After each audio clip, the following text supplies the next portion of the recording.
And in fact, our guest made it in, and we appreciate that because he came the farthest distance of all of us to get here, and he is Doug Slinker. He is the founder and owner of SLINKFIT, which is a sports performance and fitness facility in Mission. He is a nationally certified strength coach with more than 20 years experience in sports preparation, athletic training, and performance-based fitness. Welcome to the show, Doug. It's good to be here again. Now, let's start off with, I mentioned you're in Mission, but where exactly is SLINKFIT located? My address is at 5304 Mart Way, so I'm located right behind Johnson Drive between Rowe and Knoll. And let's talk about your facility. It's a little bit different than your typical workout facility. When you walk in the door, you'll see a little bit different stuff in there. Right. Probably more open space than you see in a typical gym. We do a lot of functional training, although I don't really like that word, but it's something that people can relate to. We look how people move, and we give them space to move. Oh, that makes sense. Yeah, because I know when you walk in, the first thing that you see is the kind of a football field type of look to what it is that you have the certain yardage worked out. Why do you have that in your facility? Right. Yeah, we do speed and agility work, and so we use those markers to designate distances so we can time and do drills and kind of know where we're at, know where the athlete needs to stop and start and do their cuts.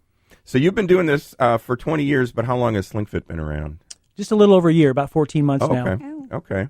And you work with all sorts of people at SLINKFIT. You mentioned you work with the athletes, but you also work with common people like me who are going to come in there and say, hey, I need some assistance. Right, we do. I think there's a large part of the population that kind of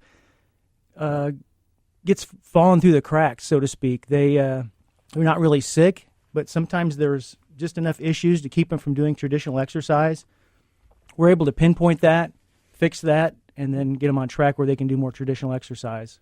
So you work with adults, men and women. You work with boys and girls too, and with the kids, it's going to probably be more on the sports agility and quickness and speed and that type of stuff. Exactly. Yes. Yeah. You also work with people that are looking to lose weight. Exactly. Yeah. A lot of the so-called fat loss programs and exercise regimens designed for weight loss just don't hit the mark. So we kind of scale all that back and really look at what's effective and help educate people on what they need to do on a consistent basis to get the weight loss that they want. Now, you say on your website that through your training program, you'll burn calories throughout the entire day, not just during your workout. How do you do that? Right. That's what's commonly called, at least in the business, the afterburn effect. What we're looking for there is to do what we need to in the gym to create a metabolic disturbance. What we're trying to do is get your heart rate up, make the muscles contract, get that hormonal cascade going. And so when you leave the gym, you're still burning calories. We've got this activation of the muscles. So it's not just that hour, 20 minutes, however long you're exercising.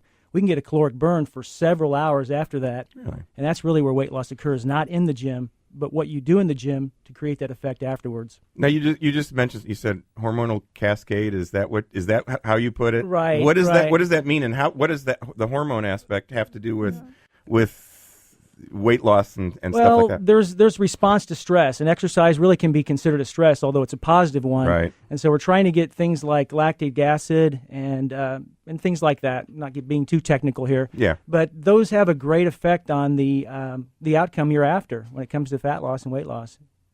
Okay, so by increasing this metabolism and all that, you obviously burn more of that, and, Right. and obviously the name, Right. the afterburn thing.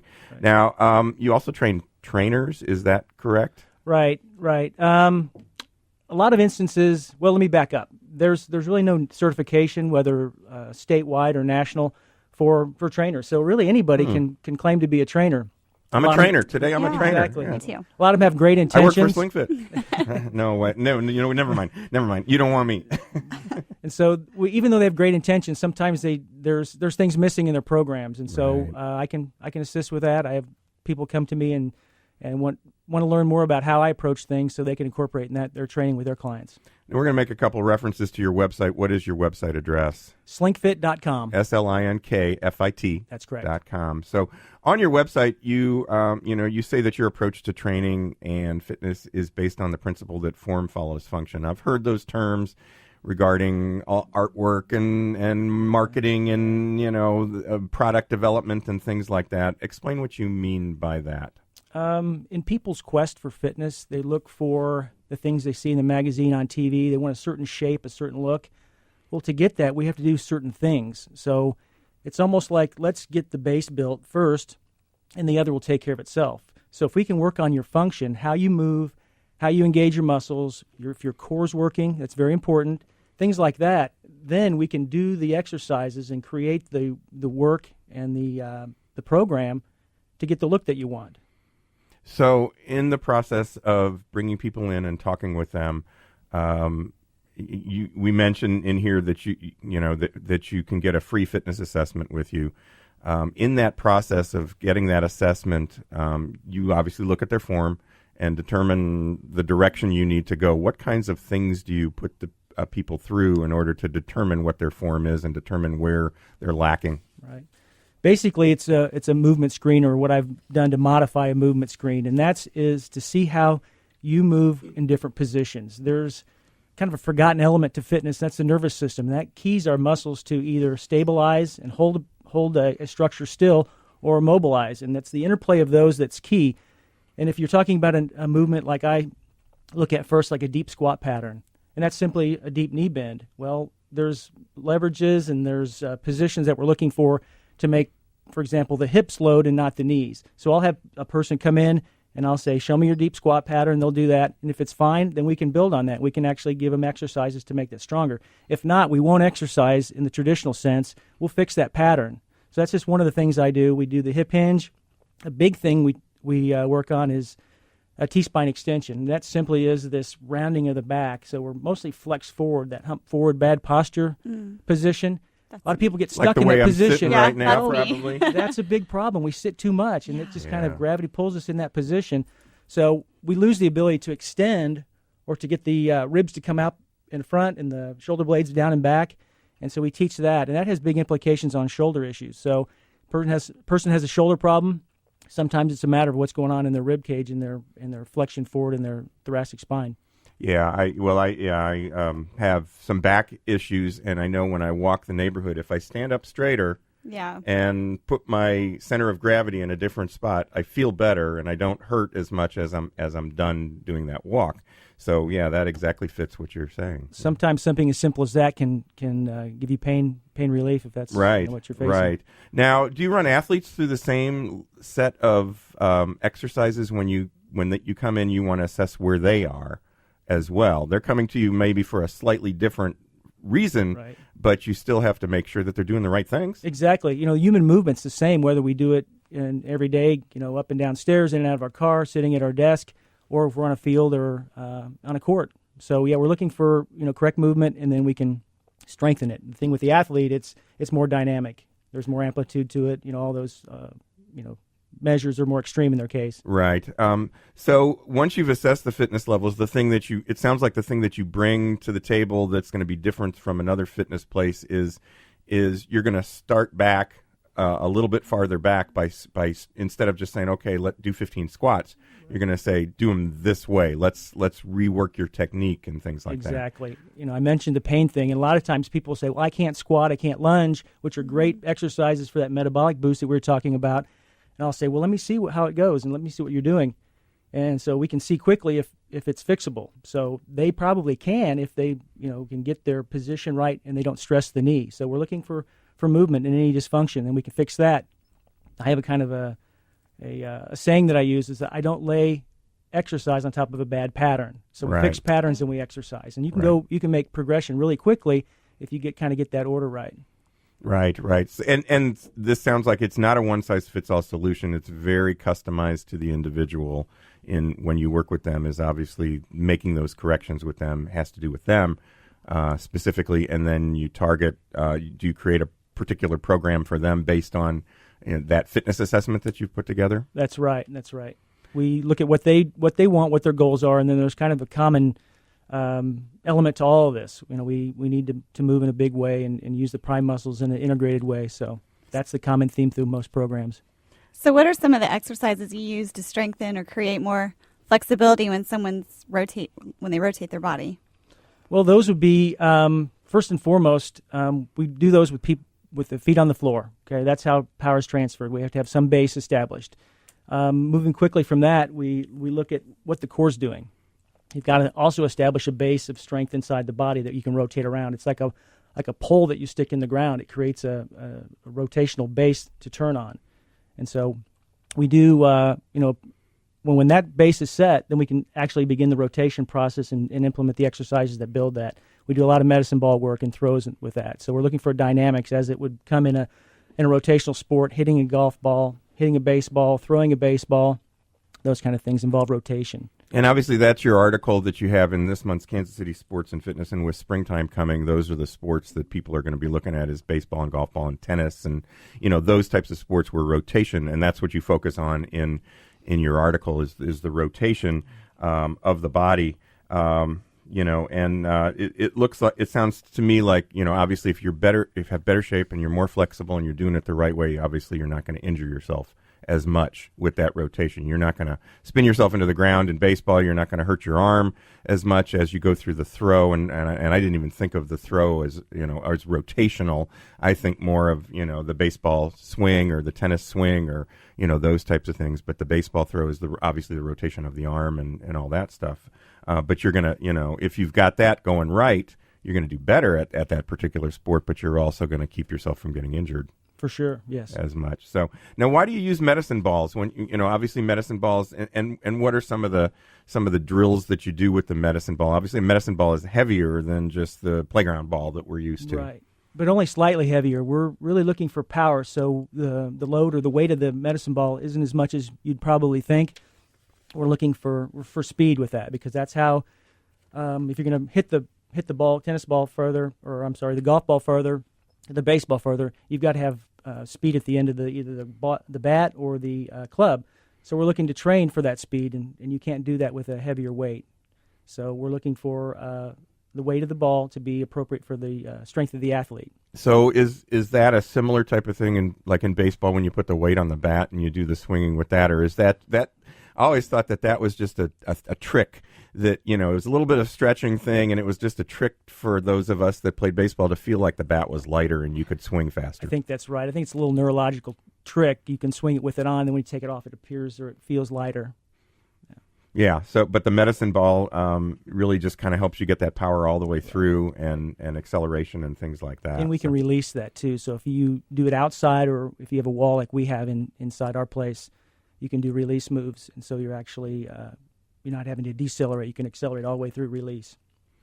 That sounds difficult to me, but I guess it's it just sounds like the type of thing that you just have to build yourself up to and just kind of work through. And I guess you start lower though, right? You start lower with a smaller medicine ball, sure, and then you work your way up, just like any athletic type of thing. I actually do rotational movements with all my fitness people as well. I mean, we move in a 3D world. It's not just sport. I mean, even running and jogging for recreation, it's rotation and anti-rotation.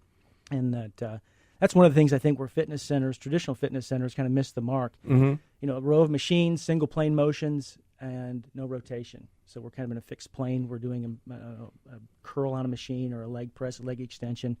But if you're wanting to really train function like we encounter in our lives, you need to really include rotation. You have transverse plane. You have an amazing piece of equipment there, and it's basically a pole with a lot of ropes that are attached to it. And I watched one of your athletes that you were training on that, and he was definitely working on core stuff because he was doing a twist with it kind of suspended his body up in the air, and he was I think holding himself up by his arms or by a ball or something like that, and he was doing a twist with that. So it took the weight off of it, but yet it still got him to do that full function, which you're not going to find that piece of equipment at a regular gym. Typically not, no. Yeah. Yeah, it's very, and you have other pieces of equipment at your place that are certainly very interesting as well and a little bit different. When you're working with an athlete, and let's talk about some of the athletes that you work with, I've noticed that strength training is really important. That the body lifting of certain weight, I mean, that adds power to explain it. You're going to explain it better than I am. So. Exactly. Strength there's just no substitute for strength, and it's always been a part of sport. As we discover now, we're working on other aspects, but the strength part of it never goes away. We want athletes to be strong. We want individuals to be strong. strength is better. Even in things that you wouldn't think strength would be a big factor, such as running. My next month's article is about running, and I'll go more deeper into that. But there's no substitute for strength, and really more specifically power. It's the ability to create strength in a short amount of time, these bursts that we're after. And obviously that's going to help with football, just to make that extra move to get past somebody. It's going to help in any of those sports. It's going to help you with strength and speed to get to the ball faster if you're a tennis player. It might not help you as a golfer, though. It'll help with the strength and the follow-up. And the power, Yeah, and you can make a sprint to the ball. Yeah. if you got to get off the course fast or something golf. like that. So no, I was just kidding. Now, how will this place help the average co-ed softball player like myself? Well, if you're looking for resiliency, if you've been sedentary for a while and you suddenly say, I'm going to play softball, there's kind of let's look at what softball involves and let's get you more prepared for that. But it's a matter of degrees and level. If you're a high end, within the same realm of movements, the baseball player that's playing regularly at a college or high school level, or a recreational softball player, the movements are similar. So we want to get you trained in those, and as far as your fitness and performance, and make you more resilient. I said less chance of injury. Yeah, that's a big one. And have more fun. Yeah, because that bending motion and coming up from that bending motion to field the ball, and then going through the throwing motion and running and to catch a ball, and just putting your body in whatever position you have to do. That is tough stuff, especially if you're just a weekend warrior. Right. And I mean, you watch some of the Royal spring training video that they show, and they're going through numerous stretches, a lot of different stretches. Now these are guys that do it every day, and so they're looking at it in a different way. Exactly. In the fact that their body has to survive 162 games. Right. But you're right. And I know again with the back problem that I had, I played a lot of ball, but couldn't do it because of the bending situation. Mobility is a big issue, and that's one of the biggest things that I see when someone comes, whether they're an athlete or a regular everyday person that's looking to increase their fitness. It's just this stiffness, and it kind of goes back to that position of sitting, and that what we're required to do with our jobs many times, and the hips are stiff, and so we ask ourselves to put ourselves in position and move and reach and bend, and we look at where that comes from. We want it to come from the hips if we're talking about bending down, as you were referring to earlier, and not the back. So that's key. Where does your movement come from? From the areas that are supposed to be mobile, not the areas that are supposed to be stable. Right, and that comes to, just even in a lifting thing, you want to bend your knees just like you're going to bend your knees to pick up a ground ball. Exactly. Instead of bending over at your waist. Exactly. And that's where the basic movement pattern, and that's what it comes down to. And a lot of people get that wrong. Yeah. We can fix that, though. We can fix that. Especially we weekend warrior people Yeah. that just want, and you've got a fraction of a second to react. Yeah. And so you're going to react the way the body thinks it should react. And now that creates a question, how much of the training that you do is muscle memory related? I mean, there's a certain part of that goes with sports, but how much of it is training your muscles to make that move the right way, or how much of it is just being so flexible and agile and be able to handle your body being off balance and things like that? I guess that's muscle memory, isn't it? Right, it is. That comes from the drills, and that's what we're really trying to establish. So if a person doesn't have those patterns set, we try to set them, and then through repetition over and over and over, we want that to be reflexive or automatic. Because if you're going to, as you said earlier, field a ground ball, any movement, you don't have time to think about your movement. You just have time to think about the task. Get the ball, make the throw to first, make the play. So it's very important for it to be a reflex and be automatic. So it's a program that just runs in your head, and your muscles follow suit. And how long does it take to get muscle memory, so to speak, for the average normal person? I mean, an athlete's going to probably pick it up faster because they're repeating and repeating and repeating. It depends on their history. Some people just naturally move right, and we kind of all start out that way as toddlers. It's amazing how if you watch them move, they're kind of programmed correctly, and then somewhere along the line, some of us mess that up through too much sitting, overuse, overtraining. There's a lot of reasons, but most people, I'd say almost everybody, can get that back. The rate at which you can get it back varies greatly from person to person. Depends how ingrained their so-called bad patterns are, and that's going to give you an indication of how quickly you can take them back out. And then it's also practice. I mean, if the person comes in the gym once, twice, 3 times a week. Well, in the big picture, that's good for a workout. But when you're trying to practice and change your movement, you need to do it more frequently than that, whether you do it with a trainer or if you do it on your own. If you get it right and be very conscious of it and do it repeatedly, then it becomes more of a pattern and you have more chance for success. Makes a lot of sense. It definitely makes a lot of sense. And you work with a lot of athletes around the city. Are they high school kids? Are they college? Are they pro? I read on your website you had an Olympic athlete that you worked with. That was a while back. She was a rower in the Olympics. She was in 2000, 2004, and then made a run at 2008 in Beijing and had an injury. Really? She was towards the end of her career, and she decided not to pursue that. It's a pretty brutal sport. Really? Yeah. It's really hard on the body. Yeah, I'll bet it is. I'll bet it is. But the upper body's and the core is probably very well trained, and even the legs. You work the legs too. Yeah, it's a total body movement, and there's a lot of repetition under high load, so it takes its toll. Well, again, we've been talking with Doug Slinker from SLINKFIT, which is a sports performance and fitness facility in Mission. Again, give us your address. 5304 Mart Way. And the free fitness assessment that you offer to people, how can people get a hold of you for that free fitness assessment? They can contact me by phone, 816-726-3684, or through the website, SLINKFIT.com. SLINKFIT.com. And it sounds to me like everybody should go after that assessment because it takes it at a much higher level than what you're going to get somewhere else from somebody else to be able to help you out and get you on the road to functioning properly and really burn. Obviously, a lot of us are going to be looking for the weight loss and things like that and burning those calories, right, even when you're not working out. Right. And that's the awesome part of it. That's the good part.